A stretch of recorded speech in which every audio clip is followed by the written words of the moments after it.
The warning lights in the human spaceship flickered red as Captain Rodriguez stared at the massive alien vessel blocking their path. The ship was unlike anything humanity had ever seen before. It stretched for miles, its surface gleaming like polished obsidian with strange patterns of light dancing across its hull. The human ship, Pioneer's Hope, looked like a tiny insect next to this giant. Rodriguez had been exploring space for 15 years, but this was his first time meeting aliens. His hands shook slightly as he reached for the communication panel. Behind him, his crew of 12 sat frozen at their stations, watching the alien ship through the main viewing screen. "This is Captain Rodriguez of the Earth vessel Pioneer's Hope," he broadcast into space. "We come in peace and request safe passage through this system." For several minutes, nothing happened. The alien ship just hung there in the darkness, its lights pulsing in patterns that seemed almost like breathing. Then suddenly, the human ship's computers started going crazy. Warning sounds filled the bridge as system after system showed intrusion. "Alerts, Captain, they're inside our computers," shouted Lieutenant Kim from the tech station. Her fingers flew over the controls, trying to stop whatever was happening. "I can't keep them out. They're downloading everything." Rodriguez felt his heart sink. In just minutes, these aliens had broken through every security system the humans had. Systems that Earth's best programmers had spent years building were cracked like they were children's toys. On the viewing screen, a new image appeared. The alien who looked back at them was tall and thin, with skin that looked like it was made of crystal. Its eyes were large and completely black, and when it spoke, its voice sounded like musical notes played through water. "Greetings, primitive creatures," the alien said, and Rodriguez could hear amusement in its strange voice. "I am Commander Zephyr of the Dominance Fleet. We have examined your pathetic technology and found it entertaining." Behind Commander Zephyr, other aliens could be seen moving around what looked like the most advanced control room imaginable. Holographic displays floated in the air, operated by thought alone. Equipment hummed with power that the humans couldn't even understand. "Your ship," Zephyr continued, gesturing at something off-screen, "uses fusion power that we abandoned 300 years ago. Your communication system is so basic, we decoded it before you finished speaking, and your weapons?" Zephyr made a sound that might have been laughter. "You have no weapons worth mentioning." Rodriguez felt anger rising in his chest, but he forced himself to stay calm. "We're explorers, not warriors. We seek knowledge and friendship with other species." "Knowledge?" Zephyr's crystalline face seemed to shift into what humans might recognize as a smirk. "What knowledge could you possibly offer us? We have traveled between stars for over 1,000 years. We have conquered 47 worlds and absorbed the technology of dozens of species. You have barely learned to leave your own solar system." The alien commander touched something on his control panel, and suddenly the Pioneer's Hope lurched forward. Rodriguez grabbed his chair as the ship was pulled toward the alien vessel by some invisible force. "Captain, they've got us in some kind of tractor beam," Kim reported, her voice tight with fear. "Our engines can't break free. We're being pulled into their ship," added Navigator Torres from his station near the back of the bridge. Rodriguez tried everything he could think of. He ordered full reverse thrust, tried to change course, even attempted to shut down their engines completely. Nothing worked. The alien ship's power was simply too great. Through the viewing screen, they could see a massive opening appearing in the side of the alien vessel. It was like watching a mountain open its mouth to swallow them. Strange lights lined the entrance, and the humans could see other ships inside, vessels from species they didn't recognize, all much more advanced than their own. "You see," Commander Zephyr's voice echoed through their speakers, "this is what happens when children try to play with adult toys. Your species discovered fire yesterday, and now you think you can dance with the stars." As the Pioneer's Hope was drawn deeper into the alien ship, Rodriguez noticed something strange. The other vessels in the massive hangar weren't being held prisoner. They were wrecks, stripped down for parts and study. Ship after ship from different worlds, all of them more advanced than Earth's technology, all of them defeated and dismantled. "What did you do to these other ships?" Rodriguez demanded. The same thing we do to all inferior species, Zephyr replied casually. We take what's useful and discard the rest. Your ship will make an interesting addition to our collection. Perhaps we'll keep one or two of you alive for study. The human crew exchanged worried glances. Engineer Watson, a quiet man who rarely spoke up, finally found his voice. Captain, our engines are completely offline. They've taken control of our life support too. Rodriguez realized they were completely helpless. These aliens could do whatever they wanted with the humans, and there was nothing anyone could do to stop them.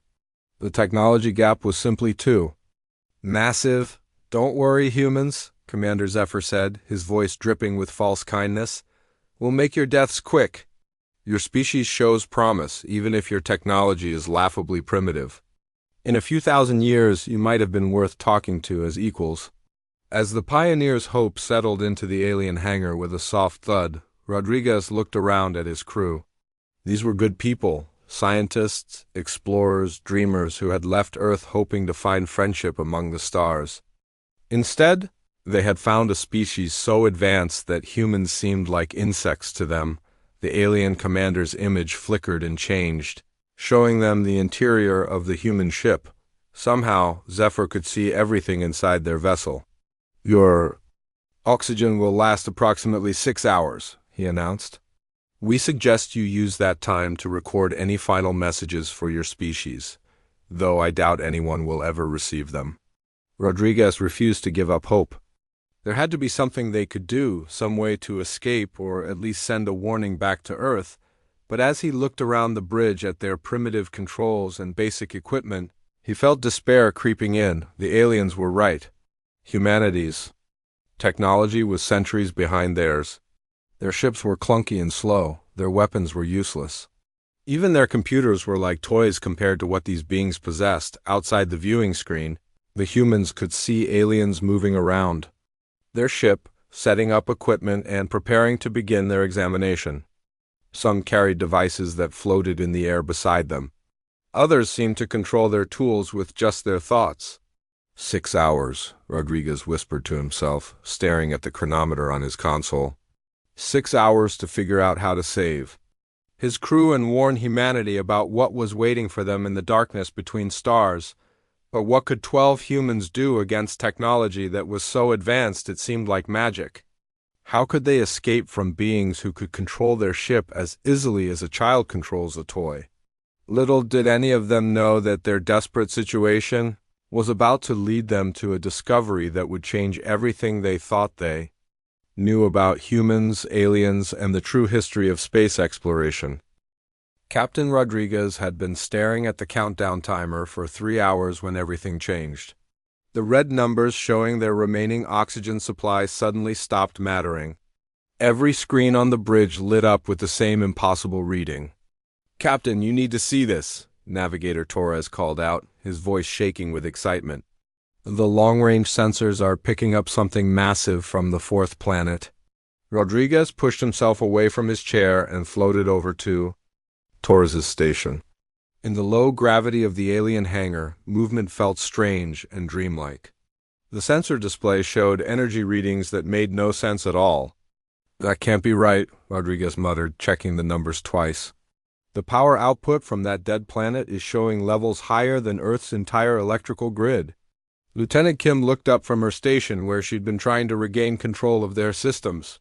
"Sir, whatever's down there has been dormant for a long time. But it's definitely artificial." Through the viewing screen, they could see Commander Zephyr's crystalline face appearing again. But this time, the alien didn't look smug or amused. He looked confused and maybe even a little worried. "Humans," Zephyr said slowly, "your primitive sensors couldn't possibly detect what we're seeing. There are structures on the fourth planet that our most advanced equipment can barely scan." Rodriguez felt a spark of hope. "What kind of structures?" "Ancient ones," Zephyr replied, his musical voice now carrying a note of uncertainty. "Older than any civilization in this sector of space, the technology reading suggests." He paused, consulting something off-screen. "The construction appears to be approximately 700 of your Earth years old." Engineer Watson, who had been quietly working on their life support systems, suddenly looked up. 700 years? But that's impossible. Humans barely had steam engines 700 years ago. Zephyr's large black eyes seemed to narrow. Precisely why this discovery is so puzzling. We are going to investigate these ruins. And since your ship detected them at the same time as ours, you will accompany us. Rodriguez couldn't believe what he was hearing. Minutes ago, they were prisoners, waiting to die. Now the aliens wanted their help? Why would you need us? We don't need you, Zephyr said coldly. But you may serve as useful test subjects. If there are any dangerous traps or contamination, better that you encounter them first. The alien commander's image disappeared, but within minutes, the humans felt their ship moving again. Through the viewing ports, they could see they were being transported outside the massive alien vessel. Their own engines came back online, though Rodriguez suspected Zephyr could shut them down again whenever he wanted. Setting course for the fourth planet, Torres announced. The alien ship is following us, staying about 1,000 kilometers behind. As they approached the planet, Rodriguez couldn't shake the feeling that something was very wrong with this whole situation. The planet looked dead from space, a brown and gray world covered in dust storms and showing no signs of life. But the energy readings were getting stronger. "Captain," Kim called out, her voice filled with wonder, "I'm getting clearer scans now.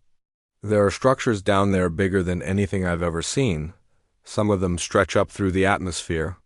On the main screen, the dust storms began to clear as they descended, revealing shapes that made the entire crew gasp. Towers reached up from the planet's surface like needles piercing the sky. Bridges connected them in impossible arcs that spanned distances of dozens of miles without any visible support. "Those buildings are enormous," whispered Dr. Chun, their science officer. "The central tower must be over a mile tall." Rodriguez stared at the ruins in amazement.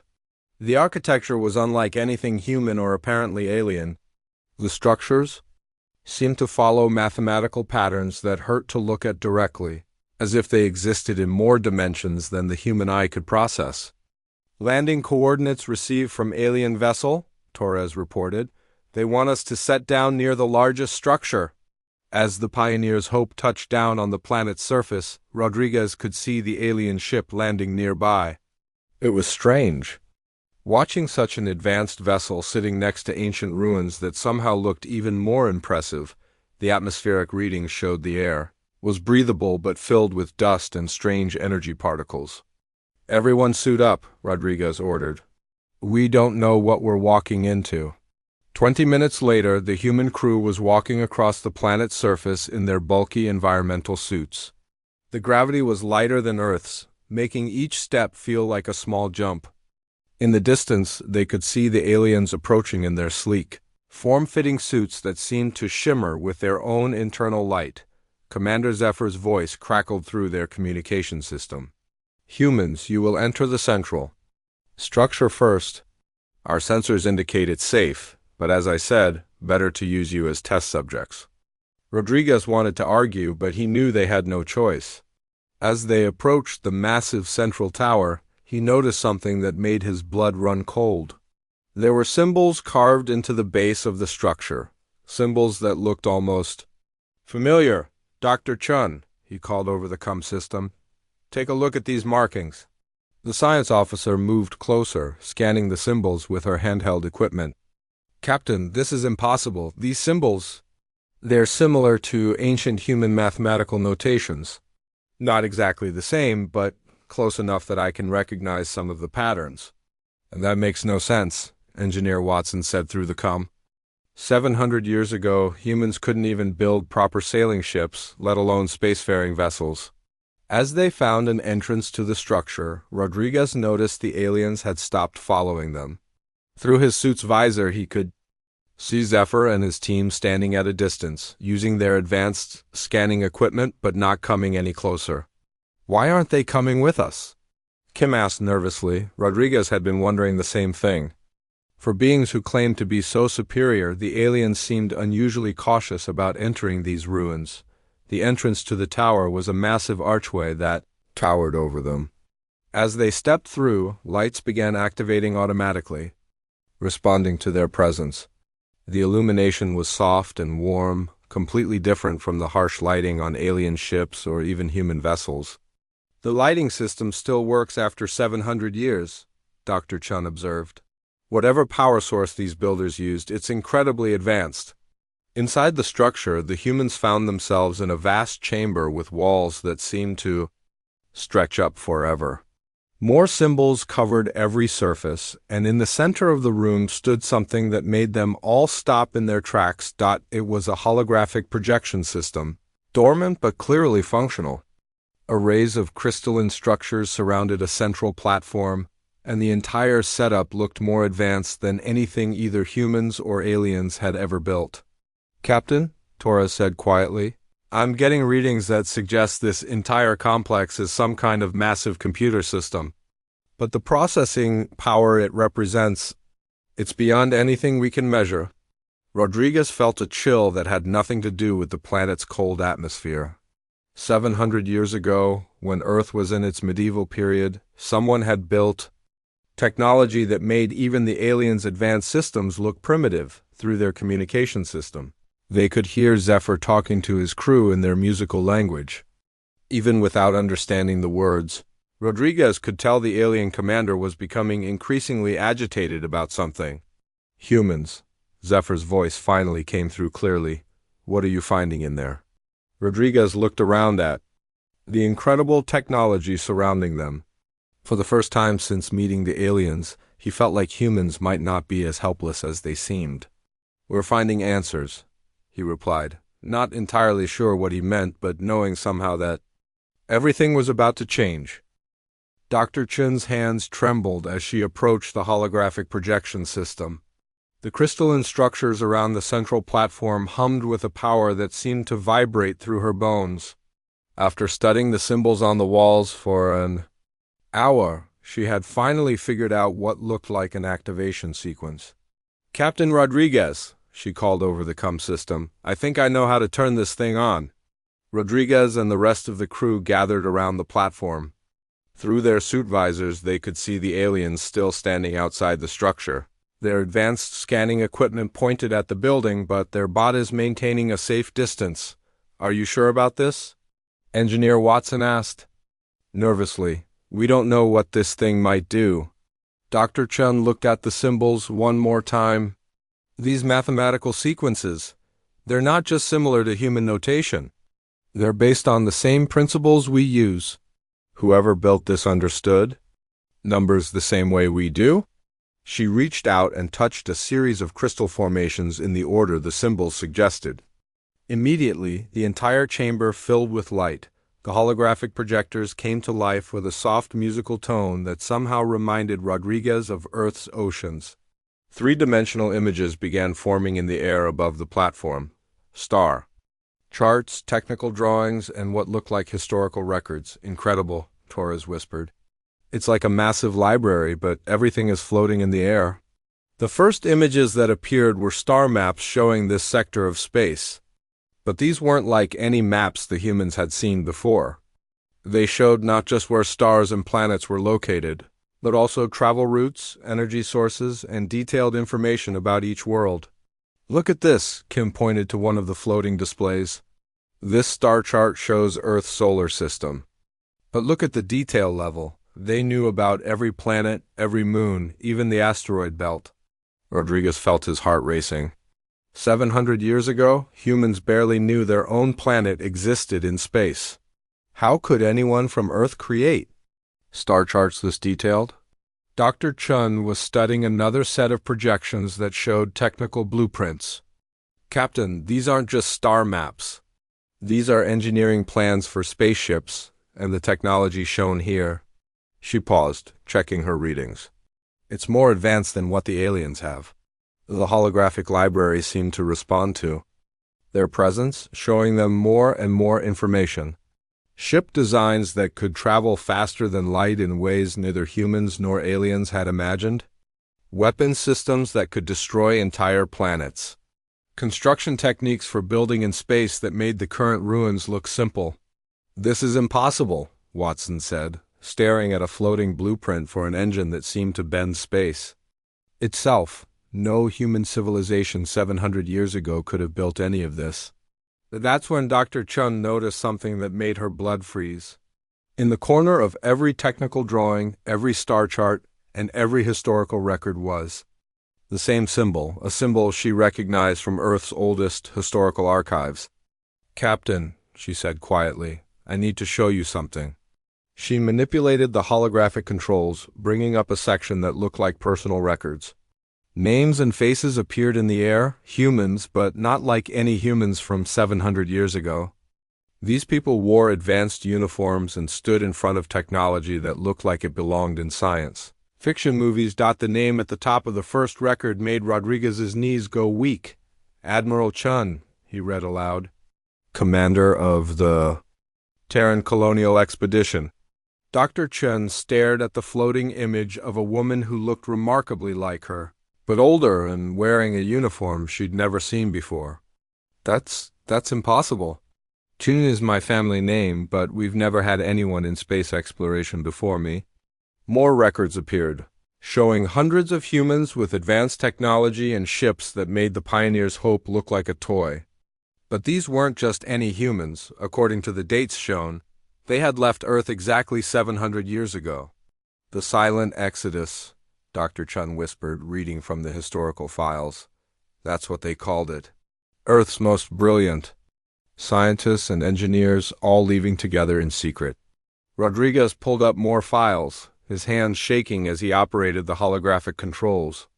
According to this, they didn't just leave Earth. They took with them technology that was centuries ahead of anything that remained on the home planet. Through their communication system, they could hear Commander Zephyr trying to contact them, but Rodriguez ignored the aliens' calls. This was too important. The records showed a massive fleet of human ships, each one more advanced than anything Earth had ever built before or since. The expedition included over 50,000 people, scientists, engineers, explorers, and their families. All of them had vanished from Earth's history, leaving only vague references to a silent exodus that most historians thought was just a legend. "Look at this," Kim called out, pointing to a technical manual floating near her. These humans had faster-than-light travel, artificial gravity, energy weapons, and technology for building entire cities in space. They were more advanced 700 years ago than we are today. Engineer Watson was studying the ship designs with growing amazement. These vessels could cross the galaxy in months. They had shielding that could protect them from any weapon, and their construction techniques. He paused, looking around at the massive chamber they stood in. "They built all of this." Dr. Cheen found personal logs from Admiral Chun and began reading them aloud. "Day 1 of the expedition. We have successfully left Earth orbit without detection. The technology we've developed must never fall into the wrong hands. Humanity isn't ready for the power we've unlocked." The logs continued, describing a journey across space to this remote system. The expedition had chosen this dead planet specifically because it was far from any other civilizations. They wanted to build something here, but the records became unclear about exactly what. "Day 412, Dr. Chun continued reading. "The construction of the archive is nearly complete. If something happens to us, future generations of humans will need to know what we discovered and why we had to leave." Rodriguez felt a chill as he realized what they were looking at. This isn't just a library or a monument, this is a warning. More. Files opened, showing images that made the entire crew step backward. Deep space telescopes had detected something moving between the stars, something enormous and alien that was drawn to advanced technology like a magnet. "They called it the Hungering Dark," Dr. Chun read from the files. "An entity that consumes civilizations that become too advanced." The expedition's technology had attracted its attention. The records showed the expedition's desperate attempts to hide from this cosmic threat. They had built these ruins not as a city or a base, but as a prison. Their most advanced technology was designed to contain something that shouldn't exist. "Captain," Torres said nervously, "if these humans built a prison here 700 years ago, what exactly are they keeping locked up?" Before Rodriguez could answer, the holographic display suddenly changed. New images appeared showing the current status of containment systems throughout the facility. Warning lights flashed red on most of the displays. "The prison systems are failing," Dr. Chun said, her voice barely above a whisper. "According to these readings, they've been slowly degrading for decades. The containment won't hold much longer." Outside the structure, Commander Zephyr's voice crackled through their communication system with increasing urgency. "Humans!" "What are you doing in there?" "Our sensors are detecting massive energy fluctuations throughout the complex." Rodriguez looked around at his crew, seeing the same realization in all their faces.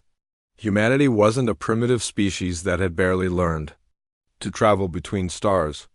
They were descendants of the most advanced civilization in galactic history, a civilization that had voluntarily given up their technology because they learned what it could attract: the crude ships, the basic technology, the seemingly primitive nature of human space exploration. It was all intentional. Earth had chosen to limit its advancement to stay hidden from something that hunted advanced civilizations. And now, after 700 years, that something was about to break free. The deeper they went into the ancient facility, the more Captain Rodriguez wished they had never found this place. Following the holographic maps, the human crew descended through levels that seemed to stretch down into the planet's core. Each floor they passed showed more advanced technology, and each level made the warning signs more urgent. "Captain, look at this!" Dr. Chung called out, her voice echoing in the massive corridor they were walking through. She stood in front of a wall, covered in symbols that pulsed with red light. "These aren't just warnings. They're instructions for containment protocols." Rodriguez approached the wall, studying the symbols that Dr. Chun had learned to read. The mathematical formulas hurt his head to look at, but he could understand enough to know they were looking at something designed to hold enormous amounts of energy. "What kind of containment?" he asked, though part of him didn't want to know the answer. Dr. Chun's face was pale behind her helmet visor. "According to these readings, the entire facility is built around a central containment chamber. Everything we've seen so far, all these levels, all this technology, it's just the outer shell of a prison." Engineer Watson was scanning the walls with his equipment, and his readings made no sense. "The energy signatures I'm detecting go deeper than our scanners can reach. Whatever they're containing down there is massive." Through their communication system, they could hear Commander Zephyr and his alien crew trying to break into the facility. The aliens had apparently overcome their caution and were now attempting to force their way inside using their advanced technology, human insects. Zephyr's voice crackled with frustration. "What have you awakened in there?" "Our ships are detecting energy patterns that are off our measurement scales." Rodriguez ignored the alien commander. They had bigger problems now. The holographic displays throughout the facility were showing system failures cascading through level after level of containment barriers. "Captain," Torres called from ahead of them, "you need to see this." The corridor opened into another massive chamber, but this one was different. The walls were lined with crystalline containers, each one glowing with a soft blue light. Inside each container, Rodriguez could see the faint outline of a human form. "Are those?" Kim started to ask. "The original expedition members," Dr. Chun finished, reading from a nearby display. "They're still alive, but they've been converted into some kind of energy beings to power the containment systems." Rodriguez counted the containers. There were hundreds of them, maybe thousands, stretching up the walls as far as he could see. Each one contained someone who had volunteered to become a living battery for this cosmic prison. A holographic figure suddenly appeared in the center of the chamber. It was Admiral Chun, but she looked tired in a way that went beyond physical exhaustion. When she spoke, her voice carried the weight of 7 centuries. "If you're seeing this message," the holographic admiral said, "then you've discovered our terrible secret. And if the containment systems are failing, then you're probably humanity's last hope." The hologram gestured to the containers around them. "We thought we could contain it forever. The hungering dark was wounded when we trapped it here, and we believed our technology was sufficient to hold it indefinitely. We were wrong." Rodriguez felt his blood turn to ice. "The hungering dark is here, in this facility?" We tried to study it, Admiral Chun's image continued. We wanted to understand what it was, where it came from, why it hunted advanced civilizations. That was our mistake. The more we learned about it, the more it learned about us. Another holographic display activated, showing images that made the human crew step backward in horror. The hungering dark wasn't just a creature or an entity, it was something that existed in the spaces between realities, something that fed on intelligence and technology itself. Every advanced civilization in the galaxy has either been consumed by it or has hidden themselves to avoid detection, the Admiral's message explained. We discovered that it's drawn to certain types of energy signatures, the exact signatures produced by faster-than-light travel and advanced quantum computing. Dr. Cheen stared at the containers holding her ancient relatives. That's why Earth's technology stayed primitive. Every time humans started developing something too advanced, someone would stop the research or make it disappear. The families of the expedition members have been guardians for 700 years, Admiral Chun's hologram confirmed, passing down the secret from generation to generation, making sure humanity stayed hidden and safe. Engineer Watson was studying the containment readings with growing alarm. Captain, according to these displays, the primary containment field is at 12% power. The secondary barriers are failing one by one. The chamber suddenly shook, and dust fell from the ceiling high above them. Through the facilities communication system, they could hear sounds that shouldn't exist, whispers in languages that predated human speech, electronic screams from machinery that was being torn apart on a molecular level. "It's waking up," Torres said. His voice barely above a whisper. Admiral Chun's hologram flickered as power fluctuations affected the projection system. The containment requires constant renewal.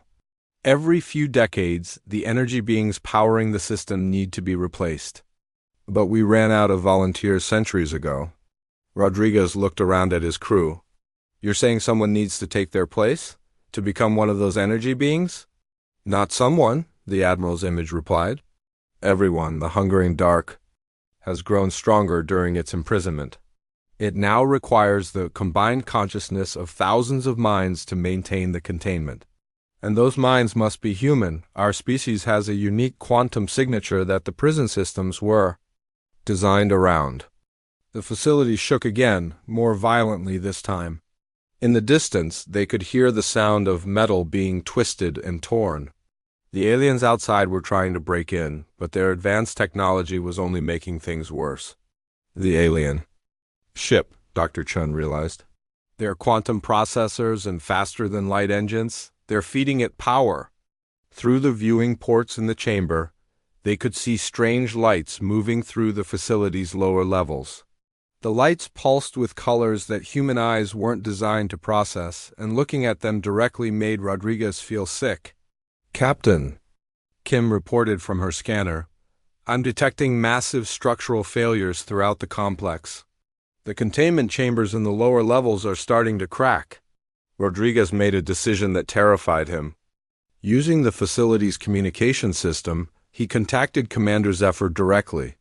"Zephyr, you need to get your ship away from this planet immediately." "What are you talking about, human?" "We're about to break into your primitive ruins and claim whatever technology you found." "This isn't a treasure vault," Rodriguez shouted. "It's a prison. And every piece of advanced technology you're using is making the prisoner stronger." But it was too late. Through the chamber's viewing ports, they could see the alien ship's weapons charging up for another assault on the facility's outer barriers. The energy signatures from their weapons were exactly what the hungering dark had been waiting for. Admiral Chun's hologram began to fade as the power systems throughout the facility started failing. "The choice is yours," she said. "Let it escape and watch it devour every civilization in the galaxy, or find a way to strengthen the containment before it's too late." The chamber, filled with a sound like reality itself, was tearing apart. In the deepest levels of the facility, something that had been sleeping for 700 years was finally waking up. The ground beneath their feet cracked as Captain Rodriguez felt the ancient facility shuddering around them. In the crystalline containers lining the walls, The preserved consciousness of the original expedition members began to flicker like dying candles. 700 years of sacrifice was coming to an end, and Rodriguez knew they had minutes to make a choice that would determine the fate of every living being in the galaxy. "Captain," Dr. Chun called out, her voice tight with fear as she studied the holographic displays. The primary containment field just dropped to 8%. At this rate, we have maybe 10 minutes before total failure. Rodriguez watched the lights in the containers growing dimmer. Each light represented someone who had given up their physical form to become a living prison guard. Thousands of people who had volunteered to spend eternity holding back something that could destroy entire civilizations. Admiral Chun's holographic form appeared one last time, her image flickering as the power systems failed around them. "Captain Rodriguez," she said, somehow knowing his name despite being a recording made centuries ago. "There is another way." "What do you mean?" Rodriguez asked, stepping closer to the fading projection. "The containment doesn't require permanent sacrifice," the Admiral explained, her voice growing weaker with each word. "It requires a species mature enough to understand the responsibility. A civilization that can rotate guardians, share the burden across generations, and resist the temptation to use the technology for conquest." Engineer Watson looked up from his scanner readings. "Captain, she's right. The system was designed to allow consciousness transfer back and forth. The original expedition members could have returned to physical form at any time. They chose to stay because they didn't trust anyone else to take their place. Through the facility's communication system, they could hear Commander Zephyr's voice becoming increasingly panicked. "Human vermin! Our ship systems are being drained. Something is feeding on our power cores." Rodriguez realized what was happening. The alien ship's advanced technology was acting like a beacon, drawing the hungering dark toward the surface. Every weapon they fired, every scanner they activated, every quantum processor they used was making the cosmic horror stronger. "Zephyr," Rodriguez broadcast, "shut down all your advanced systems immediately. Your technology is feeding the thing we're trying to contain." "Impossible," Zephyr's voice crackled back. "Our technology is superior to anything in this sector. We will not be ordered around by primitive humans." Dr. Chung grabbed Rodriguez's arm. "Captain, I can interface with the containment system. My family's genetic signature matches the original Admiral Chun. The system will accept me as a replacement guardian." "No," Rodriguez said firmly. "We're not sacrificing anyone. There has to be another way." That's when Torres made a discovery that changed everything. "Captain, look at this readout. The containment system isn't just holding the hungering dark prisoner. It's also studying it, learning how to defeat it permanently." On the holographic displays, new information appeared showing 7 centuries of research. The expedition members hadn't just been guards, they had been scientists, working together to find a way to destroy their prisoner once and for all. "They found the answer," Dr. Chun said, reading through the data with growing excitement. "The hungering dark feeds on advanced technology, but it can't process certain types of quantum signatures. Specifically, it can't consume technology that's powered by biological neural networks." Rodriguez looked around at his crew. "You mean human consciousness?" "Exactly," Dr. Chun replied. "That's why the containment system works. Human minds generate quantum patterns that the entity can't absorb. But according to this research, if enough human consciousnesses work together, they can actually reverse the feeding process." The facility shook again, and this time they could hear something moving in the lower levels. Something enormous that had been asleep for 700 years was finally breaking free from its prison. "How many consciousnesses?" Rodriguez asked. Dr. Chun checked the calculations. "At least 12 people working in perfect harmony. They don't have to stay permanently, just long enough to reverse the entity's growth and force it back into dormancy." Rodriguez looked at his crew, 12 people. Exactly the number they had aboard the Pioneer's Hope. "Captain," Kim said quietly, "we came out here to explore the unknown and help humanity. This is bigger than any discovery we could have imagined." Engineer Watson nodded. If we don't do this, that thing will eventually break free and hunt down every advanced civilization in the galaxy, including Earth. Through the communication system, they could hear the alien ship systems failing one by one. Commander Zephyr's voice was filled with terror as he realized his technology was being consumed by something beyond his understanding. All crew members, Rodriguez announced. This is entirely voluntary. Anyone who wants to return to the ship can do so now. No. One moved. They all stood there in the chamber, surrounded by the fading lights of heroes who had held the line for 7 centuries, and made their choice. Dr. Chun, Rodriguez said, show us how to interface with the containment system. The process was surprisingly simple. The ancient technology had been designed to work with human consciousness, not against it. One by one, the crew members placed their hands on crystalline interfaces that had been waiting for 700 years. Rodriguez felt his consciousness expand as he connected to the facility's quantum network. Suddenly, he could sense the hungering. Dark in all its terrible glory, a cosmic parasite that had consumed thousands of civilizations across the galaxy. But he could also feel his crew members' minds joining with his, creating a pattern of thought that the entity couldn't process or absorb. Together, they began the reversal process. Instead of the entity feeding on their technology, they started draining its accumulated power and forcing it back into the deepest levels of the containment facility. The process took hours, but to Rodriguez it felt like both seconds and years. When they finally disconnected from the system, the containment readings showed green across all levels. The hungering dark was once again locked away, weakened back to the level it had been 700 years ago, outside the facility, Commander. Zephyr's ship had lost most of its advanced systems. When the alien commander finally made contact again, his voice carried a humility that hadn't been there before. Humans, Zephyr said slowly, our sensors show that you have accomplished something our species considered impossible. You willingly limited your own power to protect others. Rodriguez and his crew emerged from the facility to find the alien ship limping on basic power systems. Zephyr himself approached them without his usual arrogance. We understand now, the alien commander sighed. Your primitive technology isn't a sign of weakness. It's a sign of wisdom. You know the difference between what you can build and what you should build. Dr. Chun activated a beacon that would bring other human ships to establish a permanent research station. The facility would be studied and maintained by rotating crews, ensuring that the ancient guardians could finally rest. Commander Zephyr, Rodriguez said, your people are welcome to help us maintain this facility. But only if you're willing to limit your technology to safe levels. The alien considered this for a long moment. Our entire civilization is built on the pursuit of technological superiority. You're asking us to abandon everything we believe in. No, Rodriguez replied. We're asking you to grow up. Months later, the joint human-alien research station was fully operational. The Zephyrians had learned to appreciate the wisdom of technological restraint.